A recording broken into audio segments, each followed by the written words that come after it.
الحمدللہ وحدہ والصلاة والسلام علی من لا نبی بعدہ اما بعد فاعوذ باللہ السمیع العلیم من الشیطان الرجیم۔ میت کی طرف سے کیا گیا صدقہ اور خیرات کیا میت کے لیے باعث اجر و ثواب ہے یا میت کے اعمال حسنہ میں اس سے کچھ اضافہ ہوتا ہے؟ تو یہ جاننے کے لیے ہم حدیث کا مطالعہ کرتے ہیں۔ حضرت ابو ہریرہ رضی اللہ تعالی عنہ سے مروی ہے، وہ کہتے ہیں کہ نبی صلی اللہ علیہ وآلہ وسلم نے ارشاد فرمایا،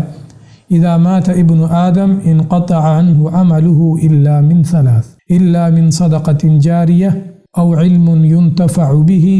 او ولد صالح يدعو له، کہ جب ابن آدم فوت ہو جاتا ہے تو اس کے اپنے اعمال کا سلسلہ منقطع ہو جاتا ہے، البتہ 3 طرح کے اعمال ایسے ہیں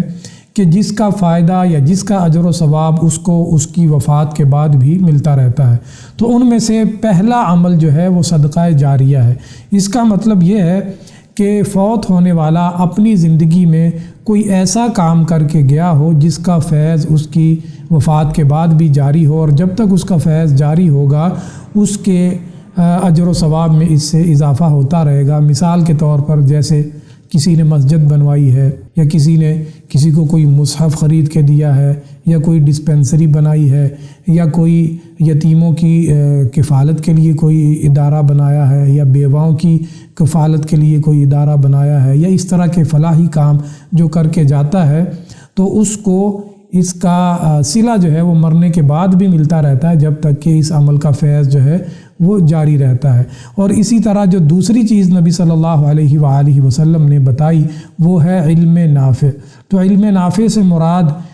یہ چیز ہے کہ آپ نے کسی کو قرآن پڑھنا سکھایا ہو، آپ نے کسی کو نماز کا طریقہ بتایا ہے، آپ نے کسی کو کوئی ایسی چیز بتائی ہے علاج کے طور پر جس سے لوگوں کو فائدہ ہو رہا ہے، انسانیت کو فائدہ ہو رہا ہے، تو اس کا اجر و ثواب بھی اس کو مرنے کے بعد جو ہے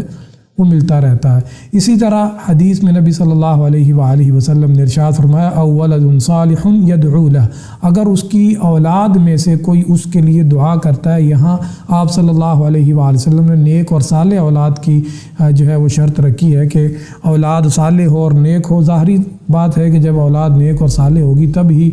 وہ اپنے فوت ہونے والے بھائی کے لیے، بہن کے لیے، والد والدہ کے لیے دعا کریں گے، تو اس کا فائدہ بھی ان کو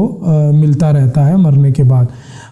لیکن اس میں صرف اس کی اولاد جو ہے وہ مراد نہیں ہے، یہ بھی ہو سکتا ہے کہ آپ عام مسلمانوں کے لیے دعا کریں جو کہ توحید کے اوپر اس دنیا سے رخصت ہوئے ہیں، ان کو بھی فائدہ ہوگا۔ آپ کے دوست احباب اگر آپ کے لیے دعا کرتے ہیں، آپ کے رشتہ داروں میں سے کوئی بھی آپ کے لیے دعا کرتا ہے،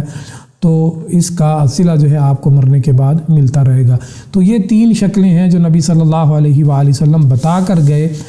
صدقہ جاریہ ہے، علم نافع ہے، اور نیک اولاد یا رشتہ داروں یا دوست احباب کا آپ کے لیے دعا کرنا۔ اس کے علاوہ باقی جتنے طریقے جو رائج ہیں، جو قرآن خوانی یا اس طرح کے جو ہے وہ ختم یا تیسرا یا 7واں یا 10واں یا 40واں یا ششماہی یا سالانہ برسی یا عرس، اس طرح کی جو اعمال ہیں یہ شریعت اسلامیہ سے ثابت نہیں ہے، نہ ہی نبی صلی اللہ علیہ وآلہ وسلم کی تعلیمات سے یہ ثابت ہیں۔ تو اس لیے ان کا اجر و ثواب جو ہے آپ کہہ لیجئے کہ ان کا اجر و ثواب تو ہے ہی نہیں، بلکہ یہ سنت کے مقابلے میں چیزیں کھڑی کی گئی ہیں۔ تو اجر و ثواب صرف ان چیزوں کا ملتا ہے مرنے کے بعد انسان کو جو شریعت اسلامیہ سے ثابت ہیں۔ تو اللہ تعالیٰ سے دعا ہے اللہ تعالیٰ ہمیں صدقہ جاریہ کرنے کی توفیق عطا فرمائے، اور اللہ تعالیٰ ہمیں توفیق عطا فرمائے کہ ہم لوگ خود بھی علم نافع حاصل کریں اور دوسروں کو بھی اس کی تعلیم دیں، اور اپنی اولاد کی بھی ہم ایسی تربیت کریں، اپنے رشتہ داروں کی بھی، کہ وہ ہمارے مرنے کے بعد بھی ہمارے لیے دعائیں کرتے رہیں اور ہمیں اپنی دعاؤں میں یاد رکھیں۔ آمین۔ وآخر دعوانا ان الحمد للہ رب العالمین۔